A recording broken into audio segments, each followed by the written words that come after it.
Hello students, good morning. हम लोग physics के लिए इस वीडियो में हैं और फिजिक्स में हम लोग अभिकेंद्र बल और अभिकेंद्र त्वरण, इसके पहले की वीडियो में आपको अभिकेंद्र त्वरण के विषय में समझाया गया था। सेंट्रीफ्यूगल एक्सीलरेशन, अभिकेंद्र त्वरण के विषय में आपको बताया गया था कि जब कोई वस्तु द्वितीय पथ पे गति करता है, जब कोई भी वस्तु द्वितीय पथ पे गति करता है और इसके गति का प्रकार चाहे समान हो, चाहे ये समान गति में हो और चाहे ये जो है असमान गति में हो, यूनिफॉर्म मोशन, चाहे ये असमान गति में हो, तो दोनों ही स्थिति में इस पिंड पर केंद्र की ओर एक त्वरण कार्य करता है और इस त्वरण को हम लोग कहते हैं अभिकेंद्र त्वरण। किसी भी द्वितीय पथ की गति में या द्वितीय गति में वस्तु पर सदैव एक त्वरण कार्य करता है जिसकी दिशा जो है उस द्वितीय पथ के केंद्र की ओर होती है और उस त्वरण का नाम दिया गया था अभिकेंद्र त्वरण। और इस अभिकेंद्र त्वरण का मान निकाला गया था v²r, जहाँ v जो है इसका रेखीय वेग और r जो द्वितीय पथ की त्रिज्या है। और इसके पहले से किया गया था v = r ओमेगा। यहाँ से इस अभिकेंद्र त्वरण का सूत्र का चेंज किया जाएगा, v = r² ओमेगा स्क्वायर, ये हो जाता है r ओमेगा स्क्वायर, ये कट जाएगा r ओमेगा स्क्वायर।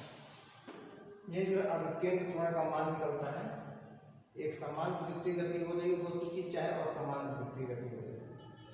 और न्यूटन ने ये बताया कि जब वस्तु में त्वरण है तो वस्तु में जो त्वरण है वह त्वरण किसी बल से ही उत्पन्न होगा। और अब क्योंकि यह त्वरण जो है ये अभिकेंद्र त्वरण है और यह जिस बल से ये त्वरण उत्पन्न होता है उसको हम कहते हैं अभिकेंद्र बल। अभिकेंद्र बल की दिशा वही होती है जो इस त्वरण की होती है, अर्थात केंद्र की ओर होती है। इसका सीधा मतलब यह है किसी भी द्वितीय पथ पे गति करने वाले वस्तु पर उसके केंद्र की ओर सदैव एक त्वरण कार्य करता है, एक एक्सीलरेशन कार्य करता है जिसकी दिशा जो है सदैव उस वस्तु के गति की दिशा के लंबवत अर्थात केंद्र की ओर होता है। और इसी बल को हम कहते हैं अभिकेंद्र बल। और इस अभिकेंद्र बल का मान कितना होगा? अभिकेंद्र बल तो बल का मान होता है द्रव्यमान और त्वरण, क्योंकि त्वरण का मान जो v²r है, इसलिए इस अभिकेंद्र बल का मान हो जाता है mv²r। यह है पिंड पर लगने वाला अभिकेंद्र बल। इस अभिकेंद्र बल का हम लोगों के दैनिक जीवन में बहुत सारे उदाहरण देखने को मिलते हैं।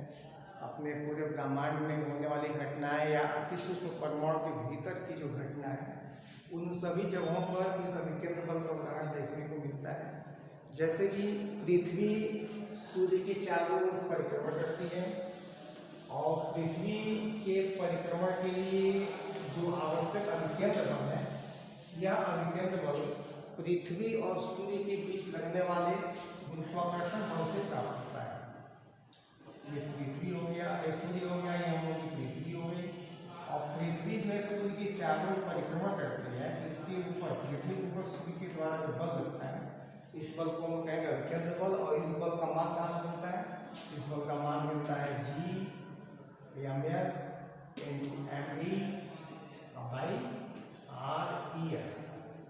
मतलब पृथ्वी का द्रव्यमान, सूर्य का द्रव्यमान, पृथ्वी और सूर्य के बीच में इतना अभिकेंद्र बल यहाँ से मिलता है। इसी कारण से पृथ्वी जो सूर्य के चारों ओर परिक्रमण कर पाती है, या चंद्रमा पृथ्वी के चारों ओर परिक्रमण करता है, तो चंद्रमा के परिक्रमण के लिए आवश्यक अभिकेंद्र बल जो फिर वहीं से कहाँ से इन पृथ्वी और चंद्रमा के बीच लगने वाले गुरुत्वीय बल से प्राप्त होता है। या अगर छोटे स्तर पर देखना चाहें तो किसी परमाणु में जो परमाणु संरचना के ऊपर परिभाषित चीजें हैं, किसी भी परमाणु के भीतर नाभिक होता है, नाभिक में प्रोटॉन होते हैं न्यूट्रॉन होते हैं, प्रोटॉन पे धन आवेश होता है, और इलेक्ट्रॉन में नाभिक के चारों विभिन्न कक्षाओं में विभिन्न ऊर्जा स्तरों में परिक्रमण करते हैं। तो इलेक्ट्रॉन के इस परिक्रमण से द्वितीय पथ पे गत करने के लिए फिर इसको अभिकेंद्र बल चाहिए। तो अभिकेंद्र बल यहाँ कहाँ, इसको कहाँ से मिलता है, तो इस नाभिक में स्थित धन आवेश और इस इलेक्ट्रॉन के बीच लगने वाले स्थिर वैद्युत आकर्षण बल के द्वारा इसको अभिकेंद्र बल प्राप्त होता है। और इसी कारण से जो है कि इलेक्ट्रॉन जो है नाभिक के चारों ओर द्वितीय कक्षाओं में गति कर पाता है। और भी कई द्वितीय कक्षाओं में गति के उदाहरण जिसमें अभिकेंद्र बल हम लोग देखते हैं, प्रतीत करते हैं, जिसको हम समझ सकते हैं कि द्वितीय पथ पे गति करने के लिए अभिकेंद्र बल चाहिए ही चाहिए। उसके लिए एक हल्का सा धागा ले लीजिए, एक पत्थर का टुकड़ा बांध लीजिए। अब इस पत्थर के टुकड़े को अंगुली के सहारे ऐसे घुमाइए तो पत्थर जो है ये टुकड़ा जो है द्वितीय गति प्राप्त कर लेगा। अब इस द्वितीय पथ पे गति करने में धागा जो ही टूट गया, तो धागा जहाँ से भी टूटेगा यह वस्तु जो है अब यहाँ से द्वितीय पथ पे गति नहीं करेगा, यहीं से रैखिक गति जो है प्रारंभ कर देगा। इसका सीधा ये निकल रहा है कि वस्तु द्वितीय गति तभी तक है जब तक ये धागा है। धागा है मतलब इस पत्थर के टुकड़े को यहाँ से आवश्यक अभिकेंद्र बल प्राप्त हो रहा है, तभी तक ये द्वितीय गति कर रहा है। जो ही यह बल मिलना बंद होगा उसी क्षण से यह वस्तु जो है द्वितीय पथ की गति को छोड़कर रैखिक गति जो है क्या करता है, प्रारंभ कर देता है। इसी प्रकार यदि हम लोग और भी देखें इसमें उदाहरण के तौर पे, जैसे कि डोरी से बंधे किसी वस्तु की क्षैतिज वृत्त में गति, डोरी से बंधे किसी वस्तु की क्षैतिज वृत्त में गति, मतलब इस तरह का उदाहरण लेकर सोचें। जैसे मान लीजिए इस बिंदु ए से यहाँ हुक लगा हुआ है और यहाँ डोरी में वस्तु बंधा हुआ है। इस वस्तु को किसी कोण पे यहाँ ले जाकर, यहाँ से थीटा कोण पे ले जाकर इसको हम क्या करें, यहाँ से थीटा कोण पे ले जाके इस बिंदु की स्थिति से हम इसको ऐसे क्या करें, ऐसे घुमाते हैं, ऐसे लटका के इसे ऊर्ध्वाधर से ले जाके ऐसे इसको ऐसे क्या करें, घुमाते हैं। तो यह वस्तु जो है क्या होगा, यह वस्तु जो है वृत्ति करके ऐसे प्राप्त कर देगा, मतलब ऐसे लटकी हुई वस्तु है तो इसको इधर से खींच के ऐसे घुमाती है। तो ये जो है इस ऊर्ध्वाधर रेखा के चारों ओर जब वृत्तीय गति प्रारंभ कर देगा, वृत्तीय गति प्रारंभ कर देगा। मान लीजिए इसकी वृत्तीय गति के पथ की त्रिज्या जो इस आधार है, ठीक है, और इस बांधे गए या लटकाए गए वस्तु का द्रव्यमान मान लीजिए यम है, इसका द्रव्यमान अगर यम है तो इसका भार जो है ऊर्ध्वाधर नीचे की ओर काम करेगा, अर्थात यम जी जो है नीचे की ओर। अब इस वस्तु के लिए आवश्यक अभिकेंद्र बल का मान कितना होगा, कहाँ से मिलेगा और ये किस प्रकार से गति करेगी, इसके विषय में अगर हम लोग बात करना चाहें तो यहाँ पे जो बल लग रहा है उन बलों का हम क्या करना है, उन बलों का समकोणीय घटकों में वियोजन करना है। तो यहाँ पे एक घटक इस दिशा में होगा और जैसे यह कोण थीटा है और ये ऊर्ध्वाधर है तो ये रेखा इसके समानांतर मानी जाएगी, इस कोण का मान भी थीटा होगा। और इधर अगर तनाव बल टी है, इस टी के दो घटक हो जाएंगे, टी काश थीटा क्षैतिज घट वाला घटक ये हो जाएगा और इसके केंद्र की ओर घटक हो जाएगा टी साइन थीटा। तो निश्चित है कि आवश्यक अभिकेंद्र बल जो चाहिए इस पिंड को इस क्षैतिज वृत्तीय पथ में गति करने के लिए, वो आवश्यक अभिकेंद्र बल जैसे टी साइन थीटा से ही प्राप्त होगा। और इस प्रकार बलों का वियोजन करने के बाद हम लोग ये क्या मिल रहा है कि टी कॉस थीटा का जो मान है यह सीधे सीधे वस्तु के भार से संतुलित हो जाएगा, अर्थात mg से वो संतुलित हो जाएगा। और जो आवश्यक अभिकेंद्र बल है वो अभिकेंद्र बल टी साइन थीटा होगा और टी साइन थीटा का मान टी साइन थीटा से यह वस्तु जो है परिभ्रमण करने के लिए आवश्यक अभिकेंद्र बल प्राप्त करेगा। तो यदि पिंड का द्रव्यमान m हो तो यदि पिंड का द्रव्यमान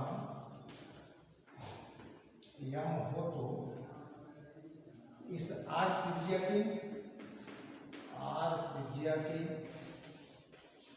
द्वितीय पथ पर गति के लिए संपर्क के लिए आवश्यक अभिकेंद्र बल, आवश्यक अभिकेंद्र बल कितना होगा? तो आवश्यक अभिकेंद्र बल यह हो जाएगा mv²/r। और यह अभिकेंद्र बल मिलेगा कहाँ से? तो यह अभिकेंद्र बल मिलेगा t sin थीटा से। तो चूंकि यह अभिकेंद्र बल t sin थीटा से प्राप्त हो रहा है, इसलिए t sin थीटा की वैल्यू हो जाएगी mv²/r। ये हो जाएगा समीकरण नंबर। अब सीधे समीकरण 2 में समीकरण 1 का भाग कर लीजिए। तो t sin theta by t cos theta, ठीक है। अब इधर RHS में आएंगे तो ये राशि यहाँ से जाएगी mv²/r पूरे का बटे mg, केवल m कैंसिल होगा, यहाँ मिल जाएगा t से t कैंसिल होगा, sin बटे cos मिल जाएगा tan theta is equal to मिल जाएगा mv²/rg। ये मिलेगा एक संबंध। यहाँ से हम लोग जब देख रहे हैं कि v बढ़ेगा तो उसी अनुपात में r भी बढ़ेगा, या v r और थीटा का ये आपस का संबंध है। अगर हमको v और r का मान पता है तो इस v और r के मान के साथ हम ये पता कर सकते हैं कि नियत वेग पर वस्तु एक नियत पथ पे त्रिज्या, एक नियत त्रिज्या के द्वितीय पथ पे गति करेगी, थीटा का मान भी नियत हो जाएगा। और इसका यदि आवर्त काल निकालना है तो v बराबर कितना होगा? v मतलब इस वस्तु का जो रैखिक गति है, रैखिक वेग है, उस वेग का मान कितना होगा? तो रैखिक वेग का मान इसमें v इक्वल टू चाल बराबर दूरी बटा समय, चाल बराबर होता है दूरी बटा समय। तो चूंकि v का मान हो जाएगा कितना? तो दूरी हो जाएगी 2πr, पूरे द्वितीय पद का वो क्या कहते हैं, पूरे द्वितीय पद का परिधि, और t हो जाएगा इस परिधि पर चलने में लगा समय यानी कि आवर्तकाल, और उसका मान हो जाएगा यहाँ पे t। इस मान को उठा के अगर यहाँ रख दिया जाए तो अब समीकरण क्या बनेगा?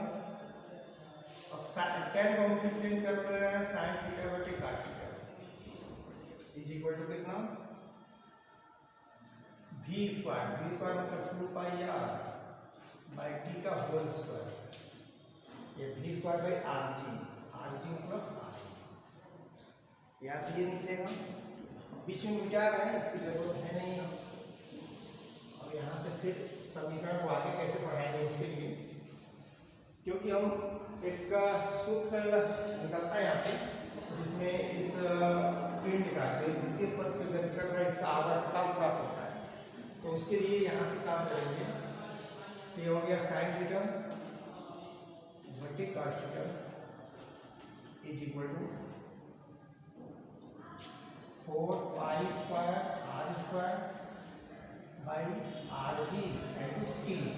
r से r कटे गए, 4π² r बाई g t²।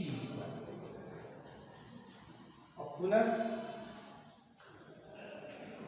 एक समकोण त्रिभुज बन रहा है OAB, इसमें ये लंब है, ये समकोण है, तो कर्ण होगा, तो समकोण यहाँ बनेगा, समकोण यहाँ बनेगा, फिर ये लंब होगा।